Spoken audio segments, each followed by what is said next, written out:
Okay, let's start, I think. Right. Hello, and I'm Abhilash Sundaram, and I have secured All India Rank 421 this time in UPSC Civil Services 2023. And through this platform, I'd like to share my journey, resources, and with all the fellow aspirants. So, and first and foremost, I'd like to thank UPSC Time for giving me this platform to share that. All right. Since I'm audible, let's start. About me, my background, and about my journey. So I am Abhilash Sundaram, and I was born and brought up in Bahadurgarh city. It's a small town in the outskirts of Delhi, and I did my schooling from here. And then I after that I went on to do. उसके बाद मैं Hindu college में चला गया था Delhi university में to do my BSc Physics honors. BSc Physics honors and frankly I was a non-medical student, science का student था, तो मुझे UPSC के बारे में ज़्यादा idea भी नहीं था. It was my parents who nudged me into this field. They were the ones who जिन्होंने मुझे बताया कि this is an area which you can think about, जिसके बारे में आप सोच सकते हो और आप कर सकते हो, because इससे सिर्फ आपको personal satisfaction भी नहीं होगी, you can also serve the nation. तो आपकी बहुत सारी चीज़ें, आप personally satisfaction हो सकती है, आपको you'll have diverse portfolio, work experience will be great, and unparalleled platform मिलता है government of India जो आपको provide करती है. So that is that. And apart from that, I have been allocated Indian Trade Services, which I forgot to mention. Apologies. And I'll be joining training soon for that. And the training happens in Indian Institute of Foreign Trade, Delhi itself. All right. I did my BSc Physics honors from Hindu College, and then I started my UPSC journey after the college. There was a brief period, बीच में एक छोटा सा period था when I taught high school students geography उनको मैंने पढ़ाया था. So that is that. So in this journey I've given four attempts. I secured all India rank for 21 in my fourth attempt. तो ये journey ऐसी थी कि मैंने right out of college 2020 में I gave UPSC, and I did not prepare. It was an unprepared attempt, and since I did not have guidance, so I think मैंने दे दिया वो. I think that was a mistake. I would not recommend कि कोई भी ऐसे करे without preparation. They should not give. That I did not clear that. Next attempt मैंने थोड़ा सा prepare करना start किया. That was the period COVID lockdown था घर पे. I started studying and all. Second attempt I could not clear prelims because of CSAT. I cleared GS in that. And third attempt में I cleared my. So I was third attempt I was very serious. I started seriously preparing for civil services. उस वाले third attempt में, and in third attempt I cleared prelims with a great margin. I also cleared forest service का cutoff as well in that. So in that I cleared CSAT, but unfortunately I could not clear mains in that attempt. I missed it by 1 marks, the cutoff. And fourth attempt I gave again, and I cleared all the stages, and I secured all India rank for 21 in that. So this was the journey. Apart from it, I've also appeared in Haryana Civil Services twice. I've cleared Haryana Civil Services twice, HCS. इस साल HCS 2024 में मेरी rank 37 थी, तो I've done that as well. तो I would say कि मेरी journey has been about a lot of failures, and her failure से I've learned a lot, and I learned and I did not give up. It was like that. So like even Edison said, there's a very famous quote on it that I have not failed 1,000 times. I've only found 10,000 fails that do not work. तो I would all सभी aspirants को I would recommend कि आप failures को failure की तरह मत लीजिए. It is a stepping stone towards success. तो आप जब भी fail हो तो आप उसे सीखिए कि आप उसे क्या सीख सकते हैं कि मेरी क्या गलती थी. But उस process में आपको honest होना होगा अपने साथ. So that was that. So I think let's start with the resources and strategy for different stages of civil services exam. तो civil services के exam में there are 3 stages. There is prelims, there is mains, and there is interview. तो prelims वाले stage में prelims actually is one of the stages जिसमें लोग filter out होते हैं, screen out होते हैं. About जितने भी लोग होते हैं 5-6 lakh people appear, only 10,000 odd people qualify. तो आपको make sure करना है कि आप qualify करें prelims को. तो there are various subjects in it. So let's start with that. तो पॉलिटी के लिए तो you have to stick to these standard sources. जैसे कि लक्ष्मीकांत स्टैंडर्ड सोर्स है लक्ष्मीकांत फॉर पॉलिटी, तो आपको वो करना है. That is the Holi Bible for it. तो आप उसको अच्छे से करें. मॉडर्न हिस्ट्री के लिए स्पेक्ट्रम, आई थिंक ये बुक्स आप अच्छे से करेंगे तो आपको प्रीलिम्स से क्वेश्चन नहीं छूटेंगे. ज्योग्राफी के लिए I think the 4 NCERTs 11th 12th की जो NCERTs हैं they are more than enough. तो आप उनको करेंगे तो आपको ज्योग्राफी में और कुछ करने की जरूरत नहीं है। बट आपको ज्योग्राफी में क्या ध्यान देना है कि आपका कॉन्सेप्ट स्ट्रांग होने चाहिए ज्योग्राफी के अंदर। And Indian and world geography दो हैं। तो वर्ल्ड ज्योग्राफी जो प्रीलिम्स में आती है इट इज बेस्ड वो फोकस्ड है लोकेशंस पे। फॉर इंस्टेंस कि IR में इंटरनेशनल रिलेशंस में चल क्या रहा है जियो पॉलिटिक्स में, Russia Ukraine war, Israel Palestine issue, there is Red Sea crisis going on. तो आपको उन पे ध्यान देना है कि इन लोकेशंस पर इनके अराउंड क्या हो रहा है, रेड सी के अराउंड कंट्रीज कौन सी हैं, इसराइल पैलेस्टाइन जो चल रहा है तो फिर कौन कौन सी फेमस सिटीज हैं, कौन कौन सी खान यूनिस कहाँ पर है, इसराइल के टेल अवीव कहाँ पर है, जेरूसलेम कहाँ पर है। आपको अगर प्रीलिम्स में आ सकता है कि नॉर्थ से साउथ इनको रेंज कर दीजिए, तो you will have to focus on that geography में। Let's move to economy now. Economy के लिए the best source would be Vivek Singh. Vivek Singh की बुक है, it's a very exhaustive book, it's a very good book, concepts आपकी clarity हो जाएगी उससे। Like I said geography की तरह इकोनॉमी में भी आपको कंसेप्चुअल क्लैरिटी बहुत अच्छी होनी चाहिए, because questions you come very analytical prelims में इकोनॉमी के। फॉर इंस्टेंस कि रेपो रेट में चेंज होगा तो how will it affect money supply in India, how will Fed cut in US affect Indian economy, money supply and all that. तो आपको ये चीज़ों को ध्यान रखना है, कॉन्सेप्ट्स पे ध्यान देना है इकोनॉमी के अंदर कि आपको सब समझ आए instead of just cramming things. तो आपको इस पे ध्यान देना है। विवेक सिंह आपको there is another thing called eco 500 MCQs, तो आप उसको सॉल्व कर सकते हैं। देयर आर 500 MCQs, आपने वो कर लिया तो आपकी इकोनॉमी पे अच्छी कमांड आ जाएगी काफ़ी। उसके अलावा करंट अफेयर्स इकोनॉमी के बहुत इंपॉर्टेंट हो जाते हैं, because economy is both static and current affairs, तो आप इन दोनों भी ध्यान दें। Environment is the next big subject. Environment is one of दो सब्जेक्ट्स के 20-25 क्वेश्चन आते हैं प्रीलिम्स के अंदर, because civil services and forest service का प्रीलिम्स एक साथ होता है। तो इस वजह से फॉरेस्ट के काफ़ी क्वेश्चन आते हैं, एनवायरमेंट के काफ़ी क्वेश्चन आते हैं सिविल्स के प्रीलिम्स में। तो आपको क्या क्या करना होगा इसके लिए? स्टैंडर्ड बुक्स हैं Shankar IAS, and there is another book जो मैंने फॉलो करी थी जो मुझे काफ़ी अच्छी लगी थी, जैसे कि Vaishali Anand, that is a very good book, तो आप उनको फॉलो करें। और एनवायरमेंट के लिए there is a documentary on Netflix, our planet, David Attenborough उसको नरेट करते हैं, उसके 2 सीजन्स हैं। But I recommend this after आपने किताबें पढ़ ली हो और आपको लगता है कि आपके पास थोड़ा स्पेयर टाइम है, आप इससे स्टार्ट ना करें। तो our planet is a very good documentary, उससे आपको अलग अलग बायोम्स, अलग अलग स्पीशीज का आपको आइडिया हो जाएगा कि कैसी कैसे बायोम्स से कैसी स्पीशीज मिलती है, उनके क्या यूनिक ट्रेट्स होते हैं। और प्रीलिम्स में as a matter of fact इस डॉक्यूमेंट्री से कई क्वेश्चन आए हैं।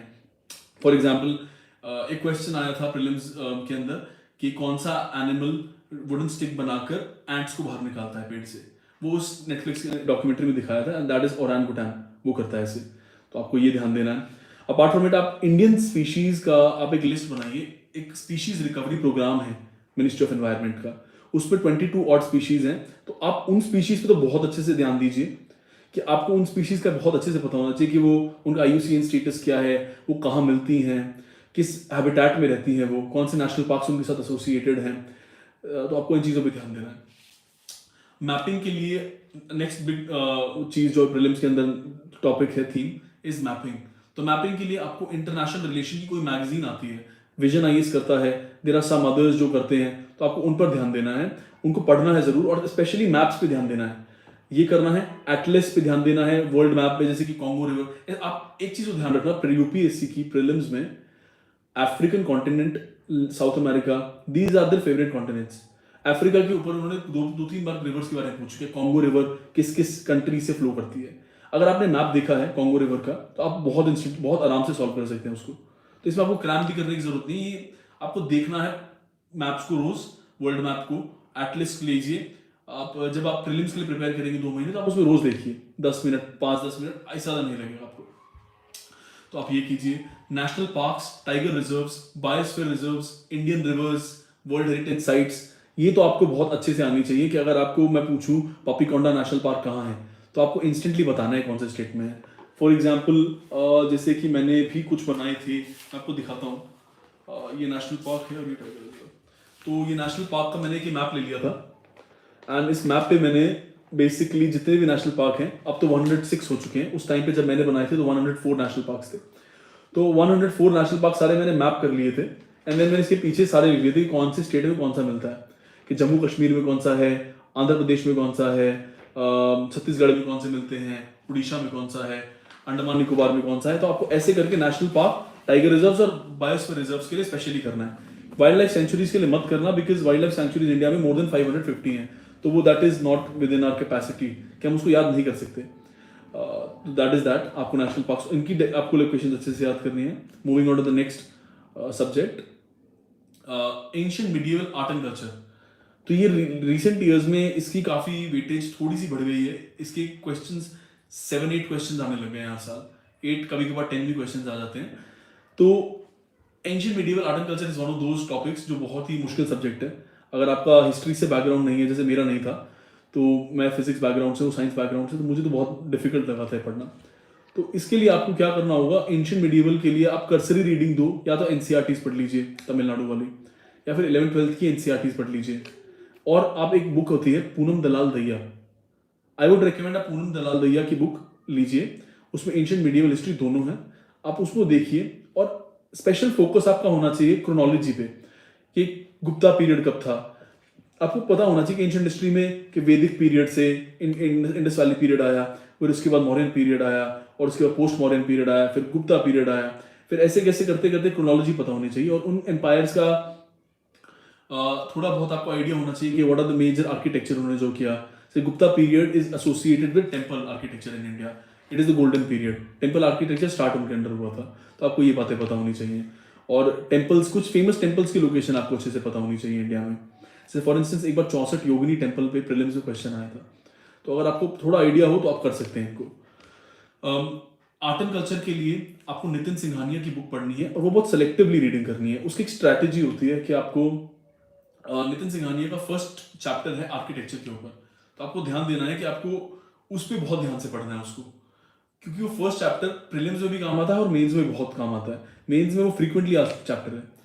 उसके अलावा आपको म्यूजिक, डांस फॉर्म्स, आपको पता होना चाहिए कि 6 क्लासिकल डांसेस कौन कौन से हैं इंडिया के, म्यूजिक के बारे में, फोक म्यूजिक थोड़ा बहुत। और आप ज़्यादा कोशिश करें कि नॉर्थ ईस्ट और ईस्टर्न इंडिया पे फोकस करें, सदर्न इंडिया पे, क्योंकि नॉर्थ ईस्ट वाले जो फोक म्यूजिक और फोक डांसेस हैं वो यूजुअली आ जाते हैं कि संकीर्तन कहाँ पर होता है, ऐसे करके। तो आप उस पर ध्यान दीजिए नितिन सिंघानिया बुक पे, that will be very helpful. उसके बाद मेजर चंक है science and technology in prelims.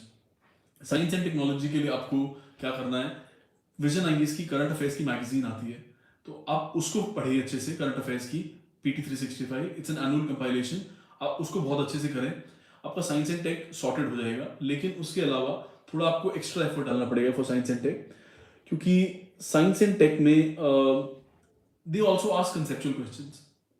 तो 9th-10th की एनसीईआरटी आपको साइंस की जो हम पढ़ते थे, उसमें आपको बहुत अच्छे से पढ़ना है उसको, कि आपको पता होना चाहिए हाइपरमेट्रोपिया क्या होता है, मायोपिया क्या होता है, एनिमल सेल और प्लांट सेल में क्या फर्क होता है, किसमें सेल वॉल होती है और किसमें नहीं होती है।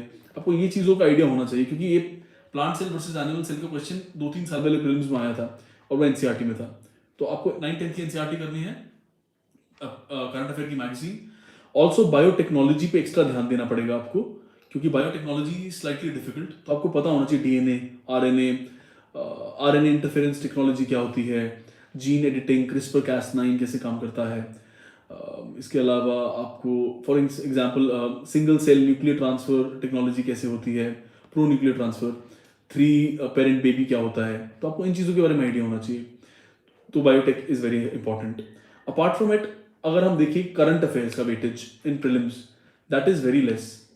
तो एंड प्रीलिम्स के लिए मेरा 2 बार prelims 3rd attempt and 4th attempt में दोनों में क्लियर हुआ है, एंड दोनों थर्ड अटेम्प्ट में I scored 110 marks, and in the 4th attempt 2023 in which I qualified, उसमें आई स्कोर्ड 117 मार्क्स। तो आपको कंसिस्टेंटली हाई स्कोर करने के लिए प्रीलिम्स में एकमात्र सोल्यूशन इसका ये है कि आपको स्टैटिक पे ज़्यादा ध्यान देना है rather than going after current affairs, और सोर्सेज को लिमिटेड रखना है, कि जो स्टैंडर्ड बुक्स हैं उनको बहुत अच्छे से पढ़ना है आपको। लक्ष्मीकांत का क्वेश्चन गलत नहीं होना चाहिए, स्पेक्ट्रम का नहीं होना चाहिए, तो ये चीज़ों पे ध्यान देना है आपको। करंट अफेयर्स की आपको वेटेज कम रखनी है, करंट अफेयर्स की मैगजीन पढ़िए टाइम आखिरी में टुवर्ड्स द एंड, तो दैट इज दैट। और अब this is GS in prelims. हम इसके अलावा सीसैट की बात भी करते हैं। सीसैट अब गेम चेंजर हो गया प्रीलिम्स के अंदर, बिकॉज सीसैट लास्ट कुछ कपल ऑफ ईयर्स में बहुत डिफिकल्ट हो गया था। एंड स्पेशली 2023 का CSAT जिसमें it was one of the most difficult ones. तो उसमें आपको क्या करना होगा ना, अगर आपका CSAT आपको लगता है वीक है तो आपको आई थिंक क्लासेस कर लेनी चाहिए इसकी कुछ। अपार्ट फ्रॉम इट CSAT में बेसिकली 3 सेक्शंस होते हैं, quants, logical reasoning and RC, reading comprehension. तो आपको ध्यान रखना है कि आप अपनी स्ट्रेंथ्स आइडेंटिफाई करिए कि अगर आपको लगता है आपका मैथ्स और रीजनिंग स्ट्रांग है तो आप ज़्यादा अटेम्प्ट यहाँ से करें, क्योंकि 80 क्वेश्चंस आते हैं और विद इन दोज 2 आवर्स आप 80 क्वेश्चंस नहीं अटेम्प्ट कर सकते हो। तो आपको बहुत ही स्ट्रैटेजाइज करना पड़ेगा और इसमें बहुत अग्रेसिवली आपको स्किप करना है क्वेश्चन, अगर नहीं आता है तो 1 मिनट में आप 1 मिनट दीजिए क्वेश्चन को, अगर आपसे हो रहा है तो आप उसे सॉल्व कीजिए, अदरवाइज आप नेक्स्ट क्वेश्चन पे मूव फॉरवर्ड कर जाइए। Reading comprehension is one of those topics, इसमें वन ऑफ दोज थीम्स जिसमें आपको, अगर आपकी इंग्लिश अच्छी है तो आप बहुत मैक्सिमाइज कर सकते हैं अपना स्कोर, क्योंकि 25-27 क्वेश्चन आते हैं रीडिंग कॉम्प्रिहेंशन से। तो आपको मेक श्योर करना है कि आप उसके मैक्सिमम क्वेश्चंस करें और मेक श्योर करें कि आपका क्वांट्स भी थोड़ा सा बेटर हो जाए और रीजनिंग पे आप ज़्यादा फोकस करें। क्यूब एंड डाई के क्वेश्चन, कैलेंडर के क्वेश्चन गलत नहीं करने हैं आपको, ब्लड रिलेशन के क्वेश्चन भी आसान आते हैं, तो आपको इन पे फोकस करना है। तो आपका CSAT नहीं रुकेगा, क्योंकि CSAT की आपको बस क्वालिफाई करना है। अगर आपका 69 मार्क्स भी आ रहे हैं, 70 मार्क्स भी आ रहे हैं, तो that is well and good, क्योंकि वो मार्क्स नहीं ऐड होंगे। तो आपको ध्यान रखना है कि GS पे प्रायोरिटी रखनी है, पर CSAT भी आपको 2-2 घंटे करना है। Apart from it, prelims qualify करने का एक रामबाण तो यही है कि आपको PYQs पिछले 20 से 25 साल की एनालाइज करने होंगे इंटेंसिवली। मैंने 1995 से लेके 2022 तक की मैंने प्रीलिम्स के PYQs सारे सॉल्व किए थे काफी अच्छे से। तो आपको क्या मेक श्योर करना होगा कि आप सारे करें, सॉल्व करें, उनको लर्न भी करें। अगर आपको कुछ पता नहीं था तो आप उसको याद करें। और एक एक्स्ट्रा टिप एंड ट्रिक ये होगी कि आप, जैसे आपने क्वेश्चन सॉल्व किया तो आपने आंसर तो देख लिया कि चौथा पॉइंट आंसर है, चौथा ऑप्शन आंसर है, पर जो बाकी 3 ऑप्शन हैं उस ऑप्शन क्वेश्चन के अंदर, आप उनके बारे में भी कुछ पढ़ें, क्योंकि ऐसा कई बार हो चुका है, प्रीलिम्स के क्वेश्चन रिपीट हो जाते हैं। और एंशिएंट मिडिएवल में स्पेशली ये होता है। तो आप एंशिएंट मिडिएवल में तो पक्का पिछले 20-25 साल के क्वेश्चंस करें और उनके ऑप्शन सारे याद कर लें, क्योंकि आपको एज मिलेगा फिर प्रीलिम्स के अंदर, आपको प्रीलिम्स नहीं रुकेगा बेसिकली। तो so I think that is that for prelims. Prelims के लिए यही स्ट्रैटेजी है मोर और लेस। अब हम let's move on to mains. Okay, so like it said कि मेंस इसका नाम है, ये मेन ही एग्जाम है सबसे ज्यादा, क्योंकि इसके मार्क्स, ये सबसे बिगेस्ट चंक है हमारी प्रिपरेशन का, एंड इसके मार्क्स ऐड होते हैं हमारे फाइनल स्कोर के अंदर। तो आपको, हमारे एसए का पेपर है और GS के 4 पेपर हैं, उसके अलावा लैंग्वेजेस के 2 पेपर हैं हमारे पास, एंड ऑप्शनल्स के 2 पेपर हैं। तो हम स्टार्ट करते हैं पहले एसए से एंड फिर ऑप्शनल तक जाते हैं। ओके, तो एसए के अंदर क्या रहता है कि रिसेंट ईयर्स में ऐसे गेम चेंजर बन गया है। तो एसए का जो पेपर है, आपको उसमें क्या करना है, आपको राइटिंग प्रैक्टिस करनी पड़ेगी। इसमें आपको कुछ प्रीवियस ईयर्स, मेरा एसए में स्कोर 122 था इन CSE 2023, which is moderately good score. तो मैं आपको बताता हूँ मैंने उसमें क्या क्या किया था। कि कोट्स की कंपाइलेशन करी थी मैंने टॉपिक वाइज, एजुकेशन पे कुछ कोट्स, हेल्थ पे कुछ कोट, विमेन पे कुछ कोट, अगर कुछ डेमोक्रेसी से कुछ रिलेटेड कोट्स, कुछ हमारे को अलग अलग कि विजडम पे कुछ कोट एंड इनोवेशन पे कुछ कोट्स। तो ऐसे ऐसे करके हमारे पास कुछ कोट्स होने चाहिए। आपको एक चीज और करनी है, आपको एसए के पेपर में थोड़ी एक्स्ट्रा मेहनत करनी पड़ेगी। आप जेनेरिक ऐसे मत लिख के आए कि पेस्टल अप्रोच आपने बस स्टार्ट किया, एनालाइज किया और बस आपने पेस्टल अप्रोच लगा दी। पहले आप टॉपिक वो सिलेक्ट करें उन 4 में से जो आपको सबसे ज्यादा समझ आ रहा है। आप इन चीजों की टेंशन मत लीजिए कि बाकी लोग भी यही ले रहे होंगे या फिर बाकी लोग क्या ले रहे होंगे। आप बस ये देखिए कि आपको क्या आता है, क्योंकि आपको जो आता है आप सबसे अच्छा वो लिखेंगे और आपको मैक्सिमम स्कोर उसमें आएगा। तो आपको ये करना है कि उन 4 में से आप सबसे ज्यादा कंफर्टेबल किसमें है। और another thing to add is कि आपको मेक श्योर करना है कि आप क्वेश्चन को डिमांड हिट करें, आप डिसाइफर करें उसका मतलब क्या है टॉपिक का। जैसे कि 2022 के मेंस में, जिसमें आई मिस बाय 1 मार्क्स, उसमें मैंने अपने एसे के अंदर एक टॉपिक के अंदर मैंने इंटरप्रिटेशन गलत कर ली थी उसकी। तो उस वाले साल मेरे 109 मार्क्स आए थे एसे में, एंड दिस टाइम मेरी इंटरप्रिटेशन ठीक थी तो मेरे 122 मार्क्स आए। इस बार मैंने उस पर लिखा था ऐसे, फर्स्ट ऐसे था on the topic that game के बीच में था ना कि innovation is like a game, it only happens when the competitor is also playing. It was like that. तो it was basically कि innovation तब होती है जब दो लोग compete कर रहे होते हैं एक दूसरे के साथ. तो मैंने उसमें बहुत diverse anecdotes, diverse thoughts लाया था उसके अंदर. चार्ल्स डार्विन से लेकर कि जैसे हमारे चार्ल्स डार्विन को लेकर आया कि उसने कैसे बताया अपनी ओरिजिन ऑफ स्पीशीज बुक के अंदर कि दो स्पीशीज compete करती है तभी सर्वाइवल ऑफ द फिटेस्ट होता है. हमने दिखाया स्पेस रेस हुई between US led bloc and USSR led bloc. उसकी वजह से स्पेस रेस हुई तो इनोवेशन हुई. हमारे इंडियन कॉन्स्टिट्यूशन, हमारे इंडियन हिस्ट्री के अंदर पार्लियामेंट वर्सेस जुडिशरी का एक कंपटीशन हुआ था जिसकी वजह से बहुत सारे केसेस की बात, Golaknath case and various other cases की बात, बेसिक स्ट्रक्चर डॉक्ट्रिन आई थी. तो आपको ऐसे एनेक्डोट्स लाने हैं जिससे एग्जामिनर को लगे कि आप बहुत ही वेल रेड हैं और आपने बहुत ही डाइवर्स लाए हैं और आपको टॉपिक समझ आ रहा है और आपको टॉपिक से स्टिक करना है कि आपके सारे जितने भी एनेक्डोट्स, एक्सप्लेनेशंस हैं वो they should be all related to the topic. और आप मेक श्योर करें, जैसे मेरा क्या रहता था स्ट्रक्चरिंग ऑफ द एसे, हमने ये कर लिया. स्ट्रक्चरिंग एंड कोहेरेंस आपको मैं समझाता हूँ ऐसे कि कैसे करनी है.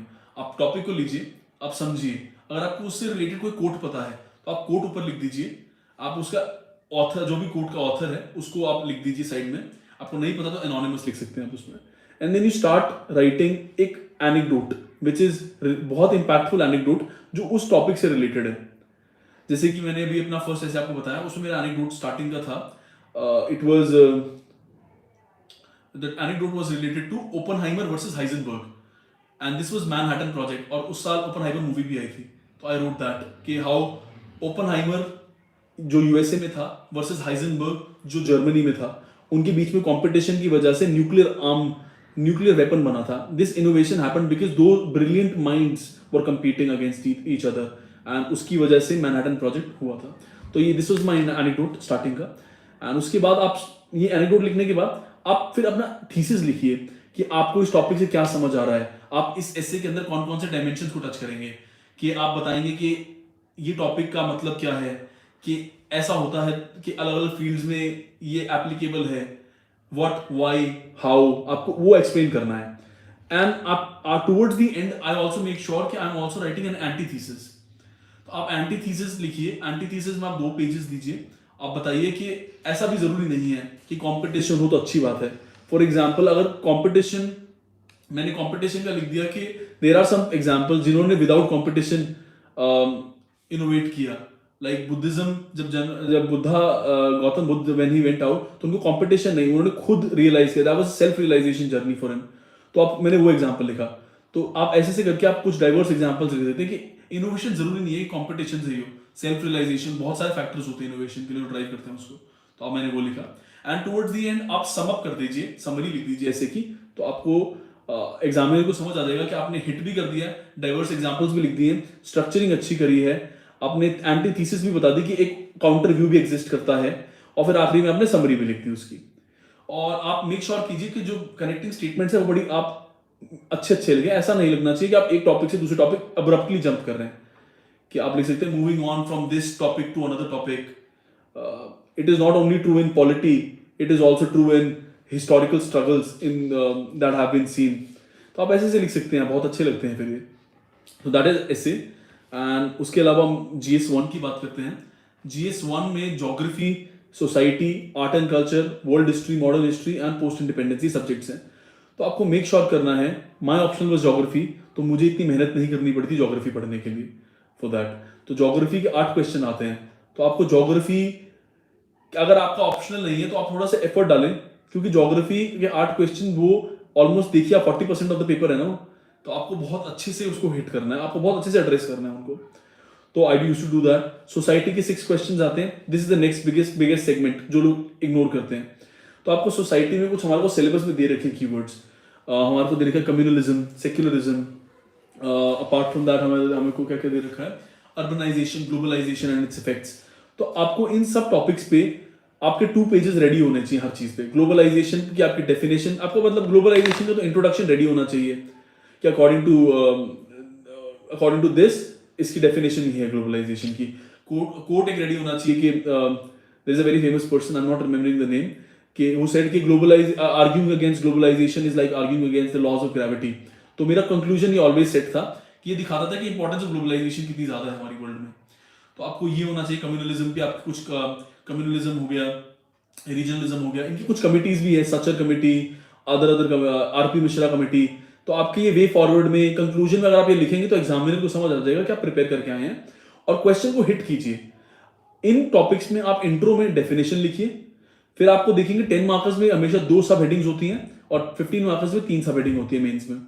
तो आप वो अपने आंसर को डिवाइड कर दीजिए, first heading and second heading. तो 5 पॉइंट्स आप यहां लिखिए, 5 पॉइंट्स वहां लिखिए, और way forward if you can fit in तो अच्छा लगता है। और कंक्लूजन तो लिखना ही है, मैंडेटरी है। और कंक्लूजन में इफ यू कैन, अगर आपको कंक्लूजन पता है, बहुत अच्छे से प्रिपेयर्ड था वो टॉपिक, तो आप उसमें कमिटीज का नाम लिखिए कि मैंने अभी बताया कि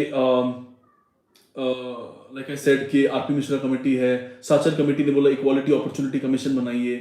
उसके अलावा सेकेंड एआरसी बोलती है डिस्ट्रिक्ट पीस कमेटी होनी चाहिए कम्युनल राइट्स को रोकने के लिए। तो अगर आप ये लिखेंगे ना कम्युनलिज्म वाले क्वेश्चन में तो उनको अच्छा लगेगा काफी, they will appreciate.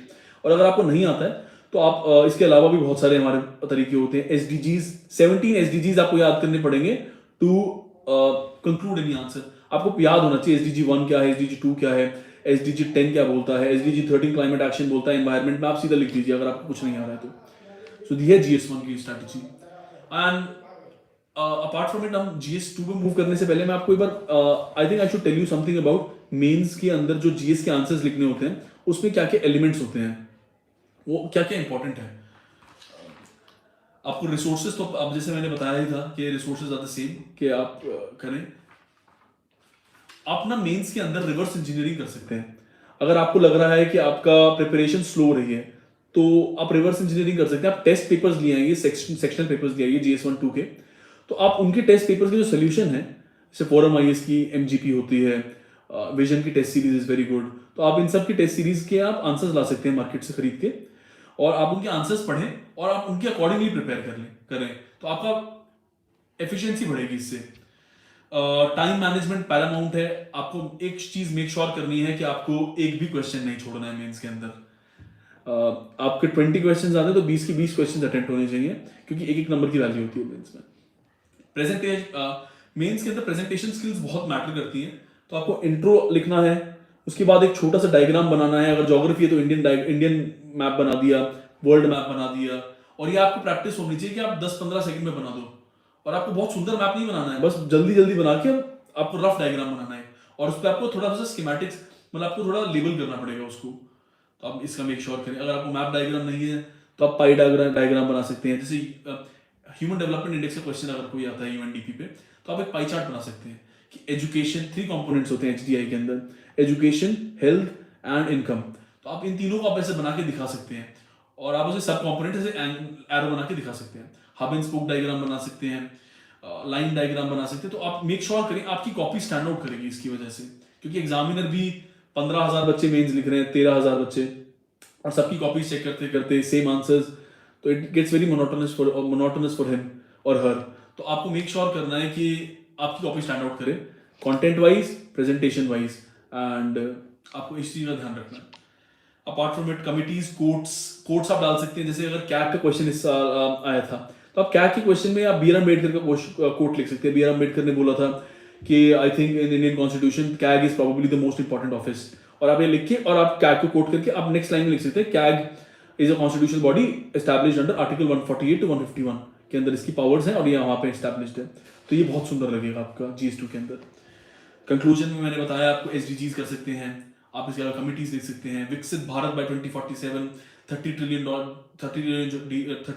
GDP by 2047, या फिर आप एजुकेशन से कुछ रिलेटेड आप ले सकते हैं। Nalanda spirit for education revive करना होगा, जैसे according to PM Modi the time has come to revive Nalanda spirit for education and position India as a global education hub.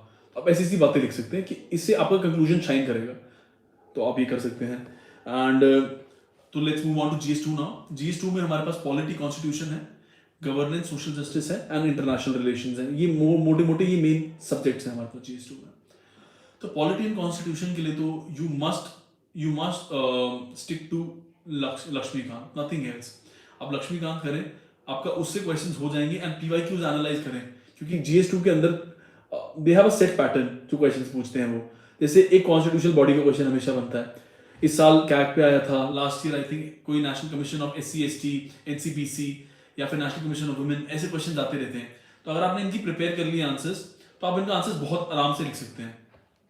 तो आप पॉलिटी कॉन्स्टिट्यूशन पे लक्ष्मीकांत काफी अच्छे से रिवाइज करें। आर्टिकल्स आपको सारे याद होने चाहिए, गवर्नर का आर्टिकल, प्रेसिडेंट का आर्टिकल, इम्पीचमेंट किस आर्टिकल के अंदर होती है, वीटो पावर किसके अंदर है, क्लेमेंसी पावर किसके अंदर है उनके पास, यानी कि पार्डनिंग पावर्स किसके अंदर है। तो आपको आर्टिकल नंबर्स बहुत अच्छे से याद होने चाहिए। गवर्नेंस एंड सोशल जस्टिस एक कंपोनेंट है GS2 का जो बहुत ही इग्नोर्ड है, और GS2 वो पेपर है जिसके अंदर आप स्कोर मैक्सिमाइज कर सकते हैं। इसमें 120 बच्चों का आ जाता है स्कोर, तो आपका GS2 स्कोर बढ़ जाएगा इसकी वजह से। तो गवर्नेंस एंड सोशल जस्टिस में आपको मेक श्योर करना है कि आप इसका अलग से पढ़ें, सेल्फ हेल्प ग्रुप्स के बारे में, NGOs के बारे में, उनके ऊपर नोट्स होने चाहिए, आपके 2 पेजेस के नोट्स होने चाहिए। प्रेशर ग्रुप्स के ऊपर होना चाहिए, एंड वेरियस अदर टॉपिक्स जो आपको गवर्नेंस के अंदर दे रखे हैं, आपके प्रिपेयर्ड होने चाहिए उसके ऊपर। International relations is very much current affairs based in GS2। तो 4 क्वेश्चन आते हैं करंट इंटरनेशनल रिलेशन के, 9th 10th एंड 1920। तो एक क्वेश्चन होता है डायस्पोरा के ऊपर मोर और लेस, एक क्वेश्चन होता है बॉडी के ऊपर, एक होता है जो करंट इशू चल रहा है वर्ल्ड में, एक इंडिया से रिलेटेड होता है। तो आपको ये ध्यान रखना है कि आपके सारे 4 टॉपिक जो सिलेबस में दे रखे हैं आपकी प्रिपेयर्ड होनी चाहिए। डायस्पोरा, बॉडीज, तो बॉडीज में आप क्या करें, क्योंकि सारी बॉडीज प्रिपेयर करना तो इज नॉट पॉसिबल ह्यूमनली। तो आप UN की 6 प्रिंसिपल ऑर्गन्स हैं उसके, आप प्रिंसिपल ऑर्गन्स के फंक्शंस देखिए, मैंडेट क्या है, उसके अलावा उसकी स्पेशलाइज्ड एजेंसीज हैं कुछ कुछ। तो आप हर एजेंसी, 17 स्पेशलाइज्ड एजेंसीज हैं UN की, आप मेन की आप मैंडेट देख लीजिए क्या है। इंटरनेशनल कोर्ट ऑफ जस्टिस क्या करता है, WMO क्या करता है, WIPO क्या करता है, एंड जस्ट लाइक दैट आप पढ़ लीजिए। जैसे इस साल क्वेश्चन मेंस में आया था central counter terrorism committee of UNSC। तो आपको इन चीजों के बारे में अगर आप प्रिपेयर्ड है तो आपका आंसर काफी अच्छे से निकलेगा। तो आप उस दिन आप लिख के आएंगे तो आपका it will be better than others. It's a competitive exam, तो you have to write an answer जो बाकियों से बेटर हो। It should not be perfect, तो आप परफेक्शन को चेज मत करिएगा। तो that is for GS2 I think. And आपको मल्टीपल डायमेंशनल आंसर्स लिखने हैं, that is very right, one comment has come up. तो आपको बेसिकली जैसे कि पॉलिटी का क्वेश्चन है, तो आप ट्राई कीजिए कि आप उसमें NCSC NCST का क्वेश्चन होता है, तो हमारे लक्ष्मीकांत के अंदर ही पॉइंट्स हैं, तो आप वो करें। अपार्ट फ्रॉम इट, अगर आपको लगता है कि आपका आंसर्स नहीं बन रहे हैं, आपको पॉइंट्स ज्यादा नहीं आ रहे हैं दिमाग में, तो आप स्टार्ट कर दीजिए कि भाई आप you can start writing about economy, geography, history of that thing, you can start writing about की अदर कंपोनेंट्स ऑफ इट। और क्वेश्चन के अंदर भी कंपोनेंट्स होते हैं, आप सब डिवाइड कर सकते हैं क्वेश्चन को, और अगर आप इसे 2-3 में डिवाइड कर देंगे और 3-3 पॉइंट लिख देंगे हर में, तो 9 पॉइंट्स हो जाते हैं ये, विच इज वेरी गुड। अगर आप 10 मार्कर्स में ideally you should write 12 points, 10 to 12 points, and 15 markers में you should write 15 to 17 points. तो ये आपका एम होना चाहिए। Let's move on to GS3 now. GS3 is a very it's a very subject intensive paper, उसमें बहुत सारे subjects होते हैं, तो it's a very multi dimensional paper. तो इकोनॉमी है, एग्रीकल्चर है हमारे पास, we have science and technology, security, we have environment, we also have disaster management here. तो हर किसी के इक्वली ही क्वेश्चन आते हैं। आई फील इसमें आपको सिक्योरिटी से स्टार्ट करना चाहिए प्रिपरेशन अपनी। Security is a very static subject, आपके वो सिलेबस में दे रखे हैं, मनी लॉन्ड्रिंग दे रखा है हमारे को, various other narco terrorism, excuse me, human trafficking कैसे है, क्या है, linkages between organized crimes and other things. तो आपको ये जो टॉपिक्स दे रखे हैं, you should always prepare point, आपका इस पे 1 पेजेस 2 पेजेस प्रिपेयर्ड होने चाहिए। आपको कैसे करना है, आपको इंट्रोडक्शन, आपका नोट्स ऐसे होने चाहिए इन चीजों पे, सिक्योरिटी पे डेफिनेशन होनी चाहिए, मनी लॉन्ड्रिंग की डेफिनेशन क्या होता है। मनी लॉन्ड्रिंग का एक फेमस डायग्राम होता है, प्लेसमेंट, लेयरिंग, इंटीग्रेशन। तो ये 3 कंपोनेंट्स होते हैं मनी लॉन्ड्रिंग के। तो आपका इंट्रो लिखते हैं, आप ये डायग्राम बना दीजिए मनी लॉन्ड्रिंग का, फिर आप बताइए क्वेश्चन में जो भी है आपके नोट्स में होना चाहिए कि किस किस तरीके से, व्हाट आर द वेज जिससे मनी लॉन्ड्रिंग होती है, इफेक्ट्स क्या है मनी लॉन्ड्रिंग के इंडियन इकोनॉमी पे, what are the steps taken by government of India, and international steps भी क्या हैं। सिक्योरिटी में इंटरनेशनल स्टेप्स भी पूछे जाते हैं, इंटरनेशनल स्टेप्स। और फिर आप कंक्लूजन में आप एक कमेटी का नाम ले सकते हैं, या फिर कुछ आप पॉजिटिव एंड पर आप कंक्लूड कर सकते हैं इसको। तो ये हो गया security. Science and technology is current affairs based.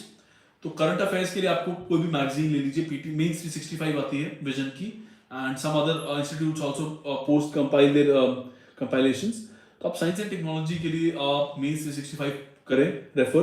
It is a very good document for science and tech, क्योंकि आप यू कैन मोर और लेस आप वो कर सकते हैं प्रिडिक्ट कि क्वेश्चन क्या आएगा. लास्ट ईयर चंद्रयान 3 आया था, एवरीबडी न्यू कि चंद्रयान 3 आएगा, तो you need to prepare it thoroughly कि आपको क्या होना चाहिए. इस साल Aditya L one was very much in news, वो क्वेश्चन आया नहीं लेकिन it was very much in news. तो अगले साल के लिए आप जब मेंस लिखेंगे सब, तो आपको ध्यान रखना है कि इसरो का कौन सा मेन प्रोजेक्ट उस दिन हुआ. गगनयान हो सकता है मे बी अगले साल, तो आपको गगनयान के बारे में एक एक चीज पता होनी चाहिए कि गगनयान का एम क्या है, गगनयान से बेनिफिट्स क्या होंगे, गगनयान के चैलेंजेस क्या हैं, और कौन कौन सी कंट्रीज है जिनके पास ये कैपेबिलिटीज हैं, human space flight capabilities, and conclusion आपका प्रिपेयर्ड होना चाहिए इस पे. तो that is science and technology. 4 question on 2-3 question on science and technology आते हैं, तो आपको अच्छे से प्रिपेयर होना चाहिए. Then comes economy and agriculture. Economy and agriculture is one of those topics in GS3 जिसको आप बहुत अच्छे से प्रिपेयर कर सकते हैं. ये बहुत ही लिमिटेड इसके कुछ कंपोनेंट्स हैं जिस पर आपको ध्यान देना है. फॉर इंस्टेंस GS3 के लिए आई एम रीडिंग आउट जो मैंने कुछ टॉपिक्स बनाए थे नोट्स, तो मैं आपको उनको बताता हूँ. इंक्लूसिव ग्रोथ, आपको इंक्लूसिव ग्रोथ की डेफिनेशन होनी चाहिए रेडी, कि आपको लिख देना according to OECD inclusive growth is evenly distributed across all sections and regions. खत्म. 2 लाइन की आपने डेफिनेशन लिख दी, आपने OECD भी लिख दिया, आपने डिफाइन भी कर दिया, तो it will be very well received. आपको नंबर अच्छे मिलेंगे इससे. एक नीचे डायग्राम बना दीजिए कंपोनेंट्स ऑफ इंक्लूसिव ग्रोथ, और आप उसमें लिख दीजिए source 12th 5-year plan of India, और फिर आप बना दीजिए अलग अलग एम्प्लॉयमेंट जनरेशन होना चाहिए, gender equality, environmental preservation, poverty reduction, financial inclusion, ये सारे कंपोनेंट्स होते हैं इंक्लूसिव ग्रोथ के. तो आपका ये डायग्राम हो गया. आपको फिर की रूल क्या क्या है, आपको ये चीजें होनी चाहिए. Apart from it gender budgeting, inflation and monetary policy committee, ये एक हॉट टॉपिक है इस साल. As a matter of fact monetary policy committee के ऊपर क्वेश्चन भी आया था GS3 के अंदर. Apart from it MSMEs is one of those topics. तो MSMEs जब आप लिख रहे हैं तो आपको MSME की डेफिनेशन पता होनी चाहिए, क्योंकि MSME की बहुत स्पेसिफिक डेफिनेशन है अकॉर्डिंग टू DPIIT. आप वो लिखिए, उनका रोल क्या है इंडियन इकोनॉमी में, चैलेंजेस क्या फेस करती है MSMEs, और आप वे फॉरवर्ड में डेफिनेटली लिख के आए यूके सिन्हा कमेटी. तो आपको GS3 में committees, data, structuring, definitions to the point पे आपको मार्क्स मिलते हैं GS3 में. तो आपको ये मेक श्योर करना है. GS3 में this time I scored 87 marks somewhere around, I am not able to remember but I think it was 87. तो it was a moderately good score. तो आपको इन पे ध्यान देना है. Next comes agriculture. Agriculture is again बहुत आराम से प्रिपेयर किया जा सकता है अगर आपको टॉपिक्स पता हो और आपने PYQs देखे हो. तो आप PYQs देखेंगे तो आपको पता चलेगा कि agricultural subsidies is one of those.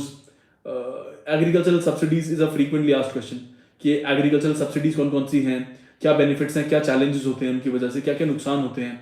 Green revolution is a topic जिसको आपको प्रिपेयर्ड होना चाहिए. मिलेट्स के क्या फायदे हैं, क्या नुकसान है मिलेट्स के, कि क्यों मिलेट्स, क्या what are the obstacles for adoption of millets in India, what are the steps taken by India for promoting millets. और फिर आपको कंक्लूजन में लिख देना मिलेट्स के बारे में. आप लिख सकते हैं कि 2023 was celebrated as international year of millets and for those reason millets should be promoted. ऐसी सी बात है आप लिख सकते हैं. क्रॉपिंग पैटर्न क्या है इंडिया का. Food processing sector, food processing industry is a very famous question. ये it's a frequently asked question. ये GS3 में ऑलमोस्ट ऑल्टरनेट ईयर्स पे आता है. तो आपका फूड प्रोसेसिंग इंडस्ट्री का प्रिपेयर्ड होना चाहिए आंसर्स की. डेफिनेशन क्या लिखोगे आप, फायदे, बेनिफिट्स क्या है उसके, चैलेंजेस क्या है, वे फॉरवर्ड में कौन कौन सी कमिटीज ने क्या बोला है, एंड क्या पोटेंशियल है फूड प्रोसेसिंग का. और गवर्नमेंट स्कीम्स आपको, हाँ लाइक आई सेड GS3 के अंदर आपको गवर्नमेंट स्कीम्स सारी याद होनी चाहिए. मतलब हर टॉपिक पे आपको you should know at least 4 government schemes that you can write. अगर आपसे फूड प्रोसेसिंग पूछा है तो you should be able to write PM Kisan Sampada Yojana, PM FME scheme, mega food park scheme, PLI scheme for FPI, one district one product scheme. तो आप ऐसे से लिखेंगे तो बहुत ही अच्छा आपको मार्क्स मिलेंगे. कंक्लूजन में आप लिख सकते हैं कि Australia New Zealand are the leaders of food processing industry. तो हमें उनसे सीखना चाहिए. तो ये हो गया हमारा इकोनॉमी एंड एग्रीकल्चर. तो आपको ऐसे करते करते सारे सब टॉपिक्स के 2 पेजेस बना लीजिए. तो आप टॉपिक्स सिलेबस देखिए, उन पे बनाएं और थोड़ी रिवर्स इंजीनियरिंग करें. टेस्ट पेपर्स लाके जो उस साल आप जिस साल अपीयर कर रहे हैं मेंस में, क्योंकि टेस्ट में भी वो क्वेश्चंस आएंगे जो उस साल न्यूज में थे काफी. तो आपको आपकी एफिशिएंसी बढ़ जाएगी और आपका काम कम हो जाएगा काफी. सो that is that. One last thing would be environment and disaster management. Environment तो आपने जैसे शंकर आगे से पढ़ा, मोर और लेस वैसा ही क्वेश्चंस आएंगे कि एनवायरमेंट में कंसेप्चुअल क्वेश्चन आते हैं कि what is urban smog, Gothenburg protocol क्या है, अर्बन स्मॉग को रोका कैसे जा सकता है, वाटर पोल्यूशन क्या है, वाटर पोल्यूशन को रोका कैसे जा सकता है, स्टेप्स क्या हैं, वाटर प्योरिफिकेशन की क्या क्या टेक्नोलॉजीज हैं, ऐसे ऐसे क्वेश्चन आते हैं एनवायरमेंट पे। डिजास्टर मैनेजमेंट की आपको कोई भी एक आप फोरम आईएएस की कंपाइलेशन आती है, उसमें सारे डिजास्टर्स होते हैं, आपको उसकी डेफिनेशन मैप, डिजास्टर मैनेजमेंट में आपका प्रिपेयर्ड होना चाहिए आंसर्स। आपको लैंडस्लाइड के बारे में पता होना चाहिए कि लैंडस्लाइड की डेफिनेशन क्या होती है, एंड आपका पता होना चाहिए कितने percentage of India is prone to landslide. For example, अगर if I am remembering it right, 12.6% of Indian land is prone to landslide according to geological survey of India. तो ये हो गया। नेशनल फ्लड कमीशन बोलती है 40 million hectares is prone to floods in India. तो आपको ये डेटा बिल्कुल याद होना चाहिए जीएस3 के लिए।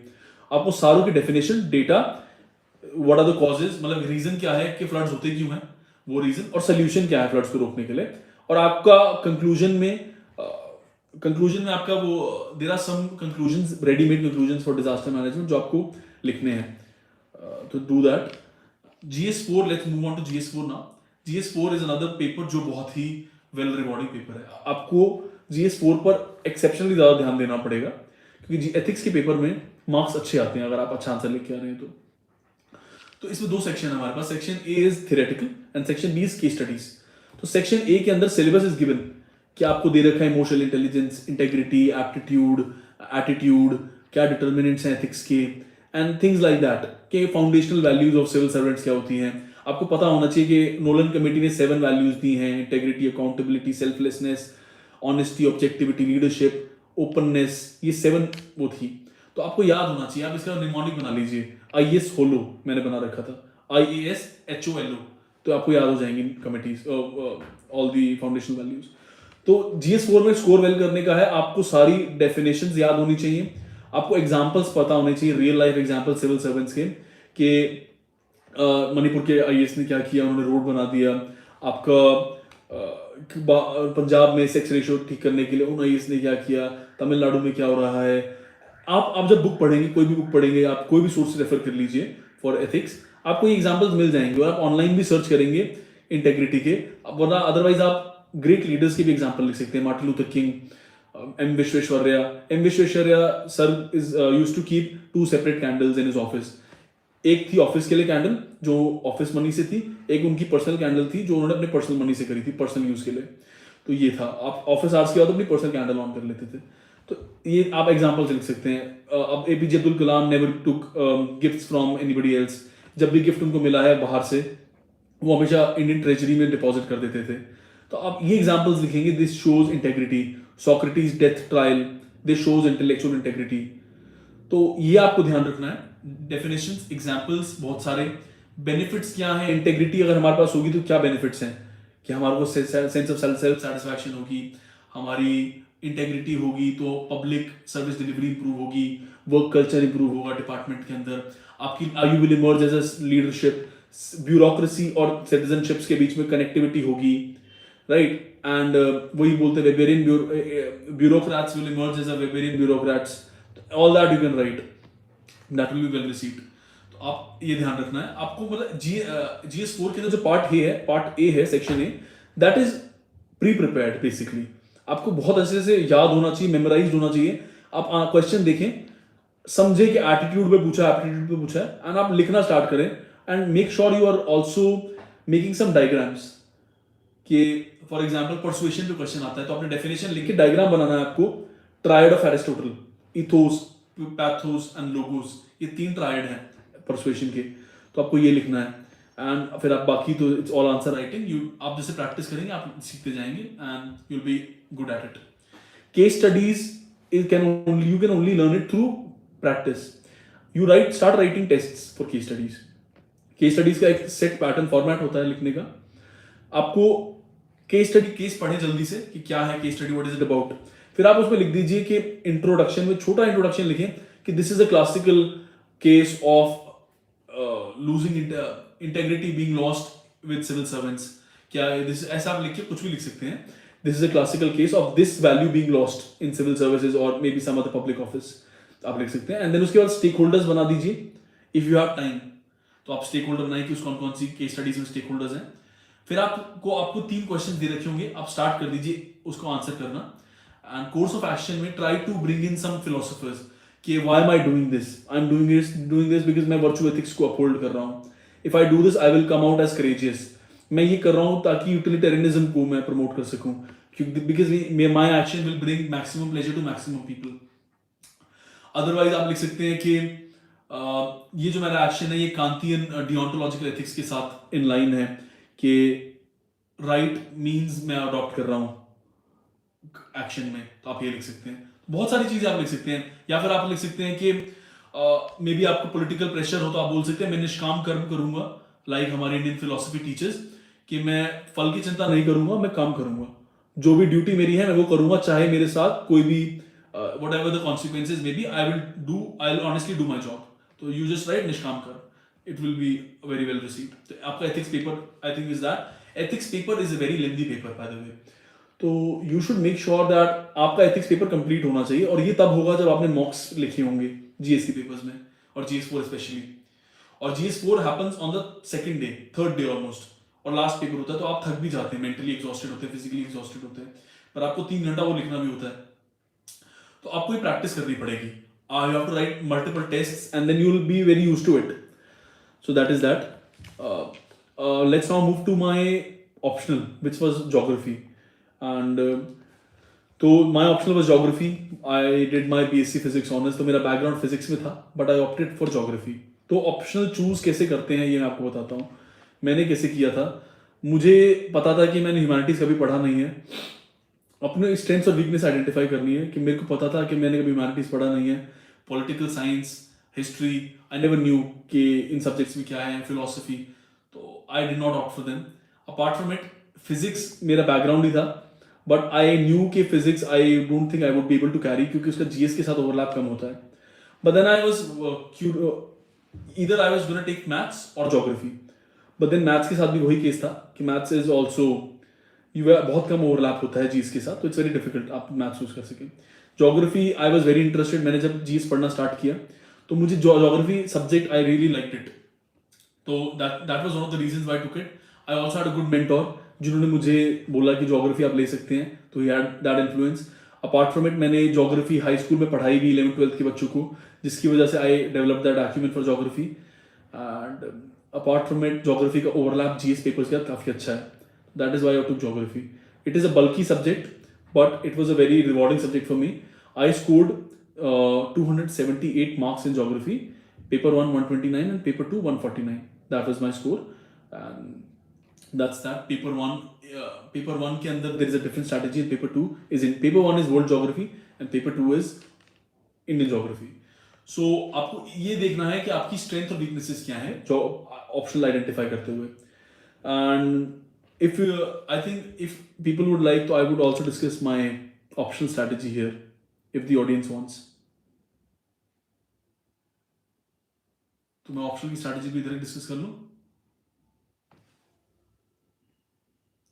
Okay, so let's discuss optional strategy as well.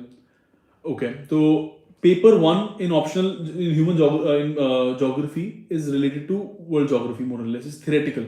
वो पेपर 1 के अंदर 2 हमारे सेक्शंस होते हैं, section A and section B. Section A is physical geography, section B is human geography. तो we have various subjects in section A. Physical में geomorphology, climatology, oceanography, we have environmental geography and biogeography, sorry. And in human geography we have perspectives, regional planning, population geography, settlement geography, economic geography, and lastly we have models, theories and laws. तो आपको paper 1 में क्या strategy आपकी होनी चाहिए, that आपके concept should be very strong across all the subjects. आप ये नहीं कर सकते कि कोई भी मैं थीम छोड़ दूंगा, सारी थीम्स पढ़ें, अच्छे से पढ़ें। आप कोई जहां से भी फाउंडेशन कोर्स कर रहे हैं वहां से करें। आई फील ज्योग्राफी के लिए 500+ by Himanshu sir is a very good course, तो you should definitely do that. आपको काफ़ी अच्छा आइडिया हो जाएगा उससे, आपका एनरिचमेंट भी हो जाएगी उससे। एंड अपार्ट फ्रॉम इट एक कीवर्ड जो हमारा सिलेबस में दे रखा है ज्योग्राफी के लिए अंदर, तो you should have 1 pager notes. मैंने लास्ट अपना 2023 वाले अटेम्प्ट में I made sure I have 1 pager on every topic, physical geography, human geography both. And moving on to that human geography bit, human geography is slightly more rewarding. I think अगर आपको मौका मिले, क्योंकि आपको choose करने होते हैं 2 questions in optionals, तो आप ह्यूमन ज्योग्राफी से करें. I am more inclined towards that. तो ह्यूमन ज्योग्राफी में आपका model series and laws and perspectives should be very good. Like I said, 1 pager notes on everything should be prepared. और अगर आप इफ यू कैन, तो आप एक अपना कंपेनियन ढूंढ लीजिए ऑप्शन का, जो आपके जिसके साथ आप प्रिपेयर कर सकें. आपका एक ग्रुप होना चाहिए जिसके साथ आप प्रिपेयर कर सकें. तो दैट इज पेपर 1 की strategy. I followed the books were the same. Savinder Singh, मैंने फिजिकल ज्योग्राफी की सविंदर सिंह मैंने यूज करी थी, एंड ऑप्शनल के नोट्स मैंने यूज किए थे from Himanshu sir and Shabir sir की क्लासेस मैंने की थी. And apart from it, human geography के लिए आपको क्या करना है, पर्सपेक्टिव्स के लिए बुक होती है. We have a book, it's right here. R.D. Dixit is a very famous book, तो you should definitely refer to that. And model series and laws, तो आपको हर किसी का बुक्स पढ़नी है और नोट्स बनाने हैं. PYQs are the king in optionals. They are paramount. आपको सारे PYQ करने हैं. आप समझ जाएंगे कि कैसे क्वेश्चन आते हैं. आप पर्सपेक्टिव्स एक बहुत डिफिकल्ट टॉपिक है, पर अगर आप एक बार PYQ आप उसका एनालाइज करेंगे, then you'll realize पर्सपेक्टिव से काफी सेम क्वेश्चंस आते हैं. They will ask about humanistic geography, behavioral geography, radical geography, और वो उनका क्वेश्चन सेट है. व्हाट इज इट, कौन से कॉन्ट्रीब्यूशंस थे, and what were the challenges. तो आपको ये ध्यान रखना है. सोर्सेज आपको कौन कौन से आपको सेट रखने हैं वैल्यू एडिशन के लिए. फिजिकल ज्योग्राफी में आप सविंदर सिंह पढ़ें, आप सारी चीज अच्छे से आप if you do it that is good enough. Paper human geography के लिए बुक पढ़ें, सोर्स नोट्स करें. आपकी जो भी कोचिंग आपने जहां से करी उसके नोट्स हैं, प्लस 500+ के नोट्स आप करें. एंड PYQs के आप सारों के आंसर्स बना लीजिए मोटे मोटे. हर टॉपिक के ऊपर आप 1 पेजेस बनाएं बुक्स में से. बुक्स तो स्टैंडर्ड ही है Savinder Singh, and for human geography there is no as such book. Model series and laws आपको नोट से ही करना चाहिए and all. Moving on to Indian geography now. Indian geography is the rewarding part. यहाँ पे I scored 149 in Indian geography. तो Indian geography के लिए मैंने एक डिफरेंट चीज करी थी जो लोग नहीं करते हैं मोस्टली. इंडियन ज्योग्राफी के मैंने 1 पेज नोट्स उसके भी बनाए थे सारे. तो इंडियन ज्योग्राफी के लिए it's a very famous book which I followed.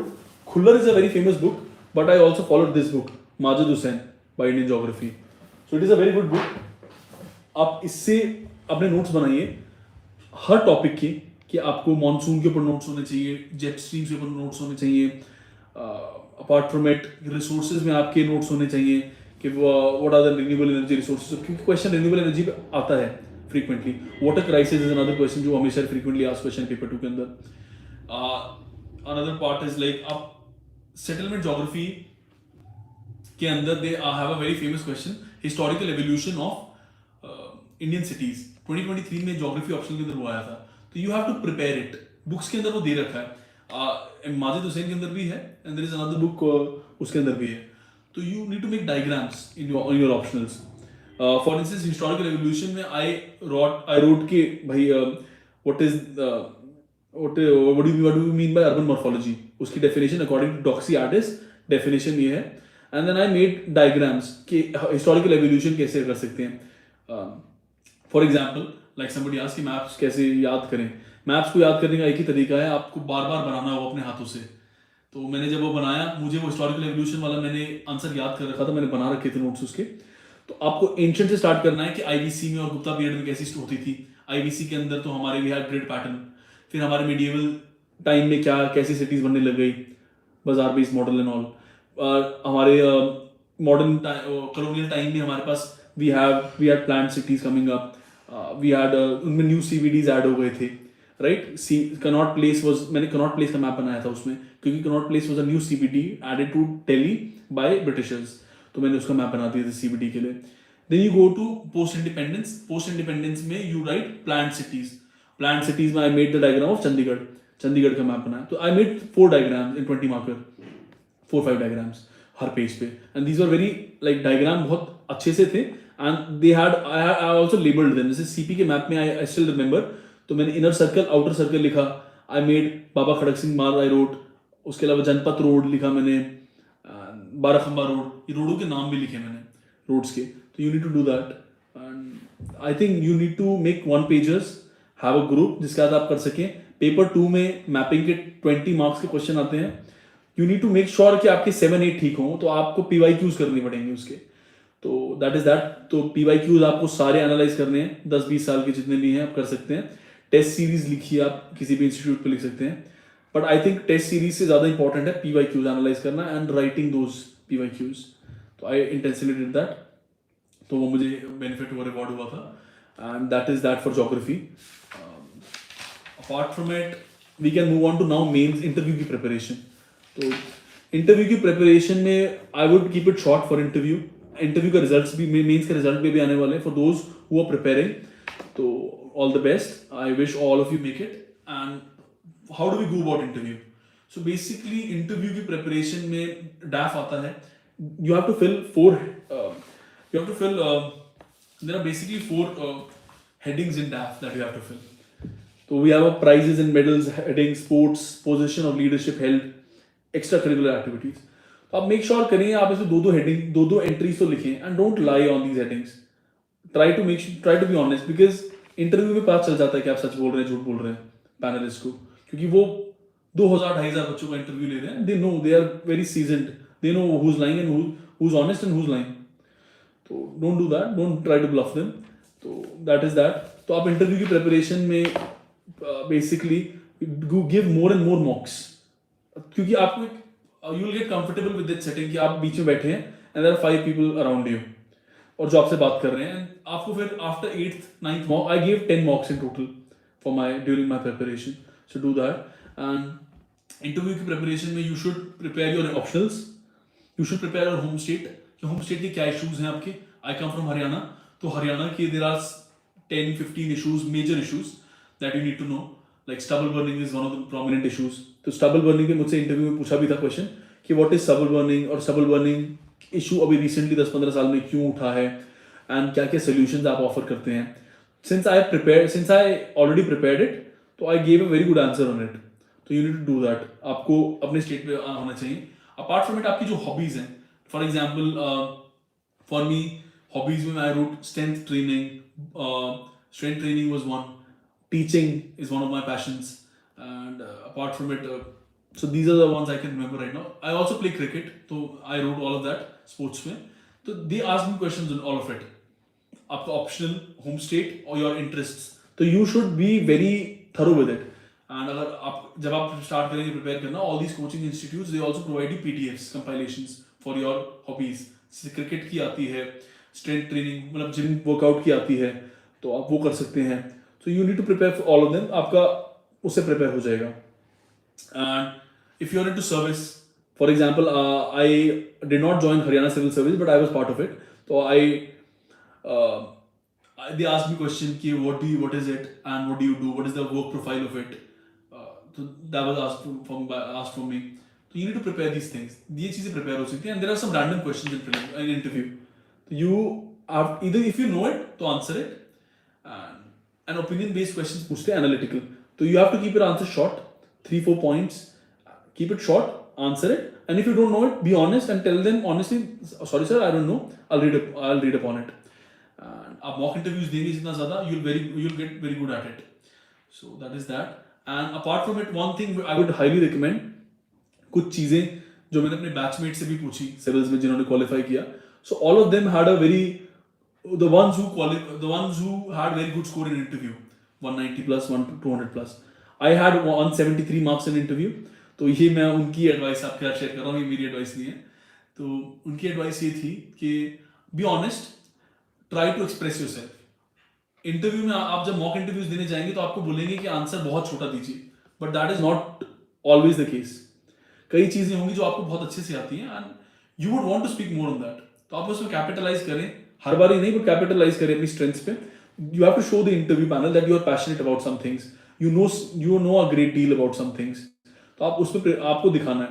Apart from it, एक बॉल मिलती है 6 मारने की आपको इंटरव्यू के अंदर, अगर आपने उस पर हिट किया तो you'll get a very good score। Also it's also about one more thing, one last thing, कि interviews are about कि what kind of person you are, what do you bring to the table। तो if you are a very warm person, you always smile, even if you are a very confident person, आप table पे आपको question नहीं आता फिर भी आप smile करके बोल रहे हैं सर नहीं पता है, I will read about it, तो वो बहुत अप्रिशिएट होता है। तो आपको मेक श्योर करना है you look confident, you speak at a loud voice, because 5 लोग बैठे हैं, 5 को सुननी चाहिए आपकी answer, and there also elderly people, तो you have to make sure, you have to factor that in, there all 55 plus people, 50-55 plus people, तो hearing abilities tend to decrease at that age, तो you have to speak louder. So that is all, and apart from it, for your interviews have a group of 4-5 people, 3-4 people would also work. आप सब मिलके prepare करें, and that will, I think that is all, and I think I'll just open the platform for comments now, and if anybody has any questions I'd be very happy to take them. So I think that's all from my side. I'll take the comments I'll take the questions from the audience now.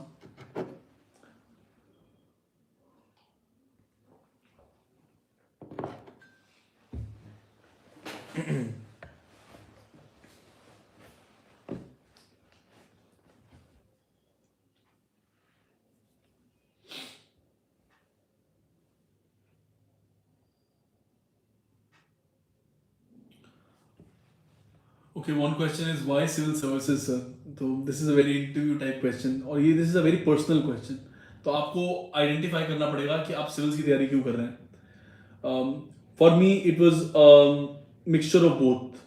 Like I said initially, कि this exam gives you a platform which is unparalleled. The opportunities which open up at such a young age, you will never get those opportunities in private jobs in corporate world. That is one. Apart from it, the sense of satisfaction that you get, क्योंकि आप nation को भी सर्व कर रहे हैं, तो आपको the sense of satisfaction that you will get from working for your nation, you will never get that if you work for an MNC. So these are some of the reasons. And apart from it, I mean, आपको ढूंढना पड़ेगा कि आपका reason क्या है. These are the reasons for me. अब आपको ढूंढना पड़ेगा, and आपका रीजन अगर वाई आपका बहुत स्ट्रांग है, तो आप कितनी भी मेहनत होगी आप कर लेंगे.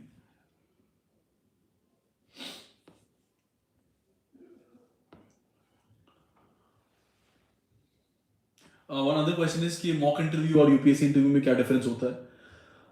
I think mock interviews and UPSC interviews में ये difference है that mock interviews में they tend to ask you questions and they interrupt also बीच में. They tend to put you in a position जहाँ पे when you're anxious, they would put you in a hot seat. In UPSC's interviews they don't do it. वहाँ पर आपसे question पूछेंगे and they will silently listen to you. In most of the cases this happens. कुछ rare cases होते हैं जहाँ पे ये नहीं होता है. Mostly they will want to listen to you, तो they won't interrupt you. आप जो भी बोल रहे हैं वो सुनेंगे, हंसते हुए सुनेंगे. So I think that is one of the differences. And apart from it, mock interviews or UPSC interviews में there another difference would be the kind of questions. Sometimes real interview में they don't ask you questions related to your TAF. That happened to me. One of my hobbies was following Indian defense updates. तो मुझसे हर mock interview में I was asked a question on the Indian defense. So they were like, you're a defense expert, tell me about defense exports. Okay, what are the defense indigenization steps going on? ये all these questions. पर real interview में मुझसे मेरे panellists ने और chairperson ने no such question was asked. So that is that. ये difference है कुछ. Study में consistency कैसे बनाए रखें? That is another question. So I think there are some ways to do it. कुछ तरीके हैं इंटरनल, कुछ हैं एक्सटर्नल. एक्सटर्नल तरीके कुछ ये हैं कि आप मेक श्योर करें आपका वर्क लाइफ बैलेंस थोड़ा ठीक है, कि आप 8-9 आवर्स अगर आप वर्क में पुट इन कर रहे हैं, स्टडी कर रहे हैं, अच्छे से पढ़ाई कर रहे हैं, आप कॉलेज में हैं, आप कॉलेज में अपनी लाइफ भी जिए थोड़ी, तो आपका you will have a good work life balance, have a good circle of friends, supporting friends जिनके साथ आप टाइम स्पेंड कर रहे हैं, क्वालिटी टाइम स्पेंड, ताकि जब जिनसे आप बात करते हैं तो आपको emotionally you feel uplifted. Because this exam is a long exam, you want to be in a good headspace. Mental health is very important in this exam. तो आपको उसका ध्यान रखना है कि you are not surrounded by people जो negative है. आपको positive रहना है. Failures को भी आपको positively लेना है. I have failed quite a lot, and just I was blessed with my parents always supported me, my friends always supported me. तो आप ये कीजिए. I think that is all. Consistency का another thing that you can do is apart from friends, socialize, family के साथ time spend करना, that you can also, अगर आपको लगता है कि आपको, you can also watch some motivational videos on YouTube, या motivational songs सुन सकते हैं अगर आपको you feel low on motivation sometimes, और समटाइम और उसके अलावा there is no substitute for hard work in life. तो आपको हार्ड वर्क तो करना है, चाहे like it's always said in life, hard work beats talent. So there are a lot of unsuccessful men who were geniuses, but hard work जो करते हैं they always succeed. तो अगर आप हार्ड वर्किंग है, आप कंसिस्टेंट रहेंगे, आप अपने दिल में रखें कि मुझे करना है एग्जाम, तो success can only be delayed but can not be denied to you if you are hard working person and you are consistent. That's all.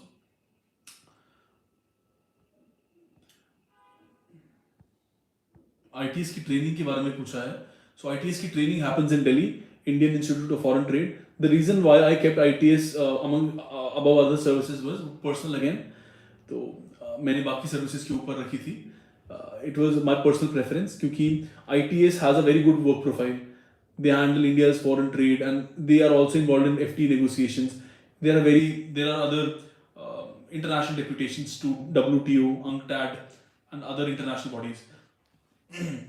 So जो आपको इसमें वर्क लाइफ बैलेंस और जो अपॉर्चुनिटीज आप में ओपन होती हैं, डाइवर्सिटी ऑफ वर्क जो आपको यहाँ मिलता है, it is sort of different from other services. Otherwise आप उनमें you get confined to your limits. तो that is one of the reasons why I took ITS and that's all.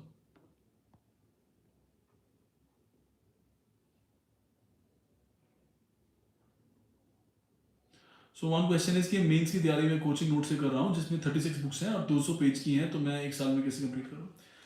So my answer to this would be, UPSC की तैयारी complicate नहीं करनी है. You have to keep your sources short and you have to revise, keep your sources limited and revise them again and again. जो मैंने आपको sources अभी बताए थे, आप उन सोर्सेज पे ही स्टिक करें. आप कोई भी नोट्स मार्केट से ना उठाएं, स्टैंडर्ड बुक्स पढ़ें, आप अपने आप नोट्स बना लेंगे उनके. और try not to fall for these things कि टॉपर के नोट से पढ़ लेता हूँ, उससे पढ़ लेता हूँ. The thing is in life मेहनत खुद करनी पड़ती है. तो अगर आप वर्कआउट करेंगे तब आपकी बॉडी बनेगी. तो अगर कोई और वर्कआउट कर रहा है जिसने नोट्स बनाए, तो वो बन गया, वो क्लियर हो गया उनका. तो अब आपको क्लियर करना है, तो आपको बुक्स पढ़नी होंगी और आपको मेहनत करके खुद नोट्स बनाने होंगे. That is the blunt truth. I think notes को ना ज्यादा फॉलो करके स्टैंडर्ड बुक्स को फॉलो करें एंड आपका काफी that will be very helpful.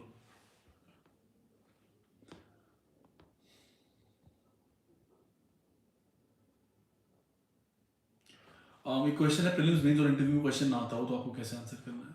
तो प्रीलिम्स में आपको क्या, अगर आप प्रीलिम्स में एग्जॉस्टिवली जब पढ़ेंगे, prelims is also a question of, is also a game of numbers. तो प्रीलिम्स में आपको देखना है कि आप कितने अटेम्प्ट करते हैं और आपका स्कोर क्या बनता है. तो I have consistently scored more than 112 115.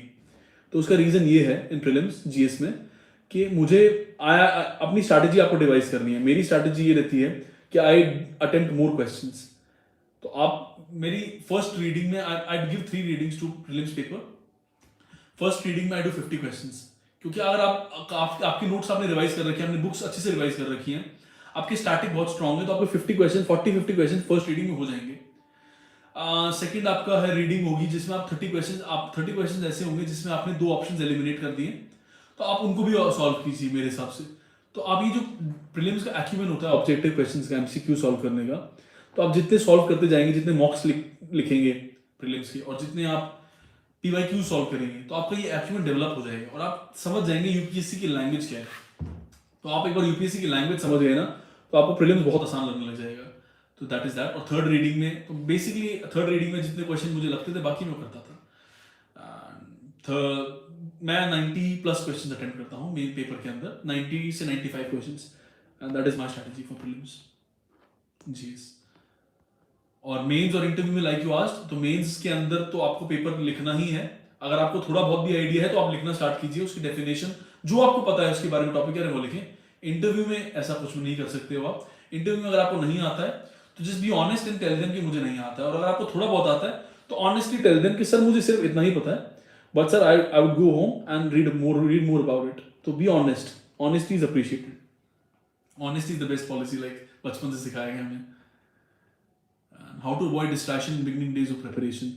तो one other person has asked, तो आपको distraction के लिए like I said, आपको देखना होगा कि मैं एग्जाम क्यों देना चाहती हूँ, what are the reasons कि मैं प्रिपेयर क्यों कर रही हूँ. और आप थोड़ी बहुत distraction जिंदगी में रखें भी, क्योंकि exam life can not only be about just studying 12 hours a day, 13 hours a day. तो I think आप 8 hours a day पढ़ें, और आपकी जो distraction हो सकती है, it could be hanging out with your friends, family के साथ अच्छा time spend करना, also it could be watching videos on YouTube, playing games, या फिर कोई sports आप खेलते हो, तो आप ये करेंगे तो आपकी life, आप पढ़ाई भी आपकी अच्छी होगी और आपकी mental health भी अच्छी रहेगी काफ़ी. So आपको ये करना है.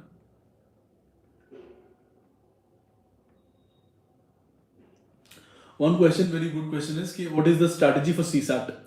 तो CSAT के लिए strategy I feel is for people जिनका CSAT बहुत weak है, तो मैं उनको address कर रहा हूँ. Humanities background, may be science background आपको नहीं लग रहा है, तो आपको सीसैट में क्या करना है कि आपको अपना, you don't need to be so confident कि मैं पढ़ूंगा नहीं CSAT. You have to give respect to CSAT. आपको सारे टॉपिक्स की लिस्ट बनानी है सीसैट में जो आते हैं. लॉजिकल रीजनिंग में क्या टॉपिक्स हैं, क्वांट्स में क्या टॉपिक्स हैं, एंड आरसी रीडिंग कॉम्प्रिहेंशन में क्या टॉपिक्स हैं. तो आप इनकी टॉपिक्स की लिस्ट बनाएं, और फिर आप हर टॉपिक की क्वेश्चंस 15 क्वेश्चंस आप करें. और स्पेशली यूपीएससी सिविल सर्विसेज का जो सीसैट का पेपर होता है, आप उसके लास्ट 10 ईयर्स के पेपर सॉल्व करें, तो आपको समझ आ जाएगा कैसे क्वेश्चंस आते हैं. रीजनिंग के अंदर क्यूब्स एंड डाइस का question is a very frequently asked question. Cubes and dice calendar, blood relation, other topics. Quants के अंदर परम्यूटेशन कॉम्बिनेशन, नंबर सिस्टम से बहुत ज्यादा, सबसे ज्यादा क्वेश्चन नंबर सिस्टम से आते हैं. HCF, LCM and other things. तो आपको इन पे बहुत अच्छा होल्ड होना चाहिए. तो आपको ये होल्ड तब होगा जब आप प्रिपेयर करेंगे, आप मेहनत करेंगे. तो आप इसको, I think you should do, I think 10 years के सीसैट के PYQs and also some classes. There are some coaching institute जो ऑफर कर रहे हैं. तो like for instance Amit Garg sir is very famous for CSAT classes. तो आप उनकी क्लासेस ले सकते हैं, आप देख सकते हैं अगर आपके दोस्त के पास एक्सेस हो तो. That is that. और टेस्ट्स तो लिखने ही हैं आपको सीसैट के. और 1 year current affairs is sufficient for clearing prelims. Prelims clear करने के लिए, I am gonna say this one last time, keep this in your head. Prelims clear करने के लिए करंट अफेयर्स नहीं, स्टैटिक इज द की. तो lot of people will misguide you, but I am telling you prelims is cleared by static, not current affairs. तो static के question 70-80 question होते हैं, और 10-15-20 क्वेश्चन होते हैं जो हमारे करंट के होते हैं. और करंट में भी अगर आपने मैगजीन पढ़ ली तो आपका हो जाएगा, otherwise there be very random questions, और जो आपको किसी को भी नहीं आते होंगे.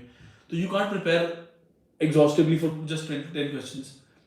तो आप 80 क्वेश्चंस को इग्नोर मत करें सिर्फ 10 क्वेश्चन के लिए. आपको मेजॉरिटी पे जाना है, ना कि minority of difficult questions. Easy और मॉडरेट गलत नहीं करने, डिफिकल्ट क्वेश्चंस गलत हो सकते हैं, you can afford to do that. तो that is that. Revision strategy is simple. Mains में स्पेशली काफी काम आती है, और प्रीलिम्स में आप अपने नोट्स बनाइए, कोई भी बुक ले रहे हैं.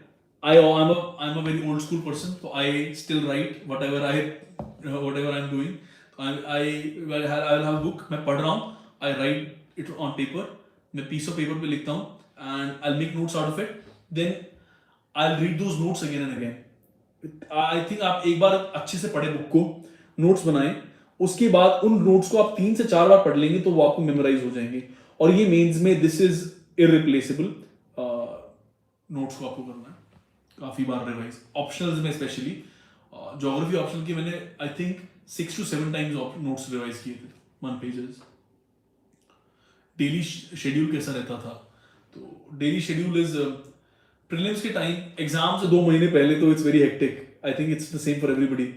तो प्रीलिम्स से 2 महीने पहले तो it's almost like you are studying 10 to 12 hours at least. 10 hours तो पढ़ ही रहे हैं. तो ये इवेंचुअली ग्रेड अप होता है. जैसे कि आप अभी नवंबर-दिसंबर is ideal time for preparing for next years में. तो एक फेमस सेइंग होती है मेंस यूपीएससी में कि जो नवंबर-दिसंबर में गरजते हैं वो अगले मेंस में बरसते हैं. तो आप मेक श्योर करें इस नवंबर-दिसंबर वाले टाइम को, जनवरी के टाइम को बहुत अच्छे से यूटिलाइज करें for your next coming mains. तो whatever things I said, you prepare 1 page of notes for your GS papers and optionals in this time. And paper से एग्जाम से पहले आपका अपने आप टाइम भर जाएगा. मेरा 10 hours 12 hours रहता था sitting before prelims, and before mains तो it used to be 10-12 hours, and before exam like 2-3 weeks और 5 weeks 4 weeks बिफोर एग्जाम तो वो और बढ़ जाता है अपने आप. बट आप ये नहीं सोच सकते हैं कि मैं 12 hours 15 hours a week 15 hours a day पूरे साल पढ़ूंगा. That is not physically possible.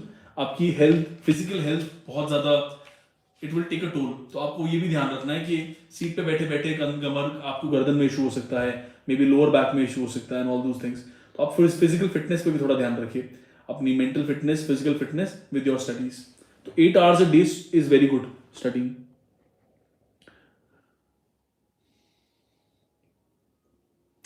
PYQs के ऊपर एक क्वेश्चन है, पीवाईक्यूज रिपीट होते हैं यूपीएससी के अंदर, it is a secret, it is an open secret, PYQs repeat होते हैं। पीवाईक्यूज आपको ऑप्शनल्स में सबसे ज्यादा रिपीट होते हैं, जो भी आपके ऑप्शनल्स हैं, तो वो थोड़ा सा तोड़ मरोड़ के question, it will be twisted and they will ask you the same question, the theme is gonna be the same but they will ask you the topic. तो आपको ध्यान रखना है कि that you are preparing PYQs thoroughly and exhaustively. So that is that. Prelims में PYQs I said 25-30 साल के आपको करने पड़ेंगे, 95 से लेके आप करें आज तक के 2023 तक के। एंड अगर आपने ये कर लिया तो आई प्रॉमिस यू आपका प्रीलिम्स नहीं रुकेगा। एंड मेंस में ऑप्शनल्स में सबसे ज्यादा रिपीट होते हैं। एसए के अंदर तो they are always ask a new topic, new codes देते हैं वो। एंड जीएस पेपर्स के अंदर, जीएस 1 के अंदर देयर आर क्वेश्चंस जो रिपीट होते हैं, हिस्ट्री के अंदर एंड ज्योग्राफी के अंदर समटाइम्स। एंड जीएस 2 के अंदर yes there is repetition, but GS3 is a paper which is current affairs oriented, उसके अंदर पेपर क्वेश्चन यूजुअली रिपीट नहीं होते हैं, बट सम क्वेश्चन रिपीट होते हैं, like I said food processing, MSMEs, unemployment in India, inflation, ये जो economy के कोर हार्डकोर टॉपिक हैं, and some topics of agriculture, cropping pattern, MSP, ये क्वेश्चन रिपीट होंगे हर साल, क्योंकि ये टॉपिक्स तो मेन टॉपिक्स है ना, एपीएमसी। तो दैट इज दैट। और GS4 के अंदर आपको भी रिपीट होता है। So this is it. Question है एमपीपीएससी कोचिंग नोट से कर सकते हैं क्या?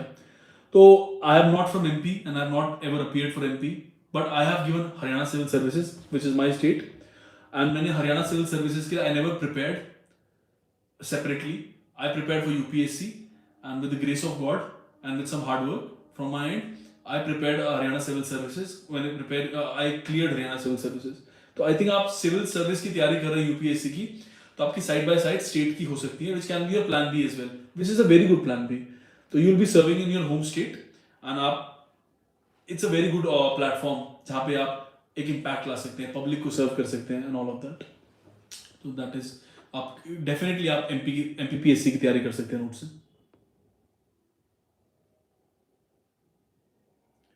This is a question, how did you integrate current affairs into static answers effectively? I mean, for writing impactful answers. It's a very good question.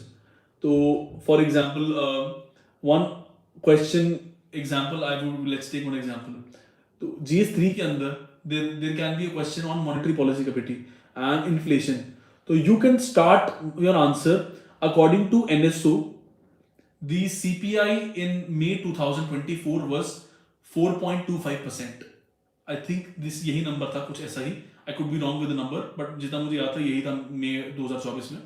This shows to the examiner कि आपको inflation, तो because inflation की definition सबको आती है, but आपने inflation का current affair लिख दिया, आपने एनएसओ भी लिख दिया, you have also quoted a very credible source, according to NSO this was the inflation, तो वो समझ जाएंगे और आप उसमें डॉट लगा के लिख सकते हैं। And MPSC plays a very की role in managing inflation in India. तो आपने इन्फ्लेशन भी बता दी और आपने एमपीएससी को भी कर दिया, मॉनेटरी पॉलिसी कमेटी को उससे कम। तो this is how you integrate current affairs into your main answer writing impactfully to create an impact. So that is all. And if there are any questions, I feel current affairs का weightage मैं आपको बस, I think this is the last question I'll take and then we'll end the session.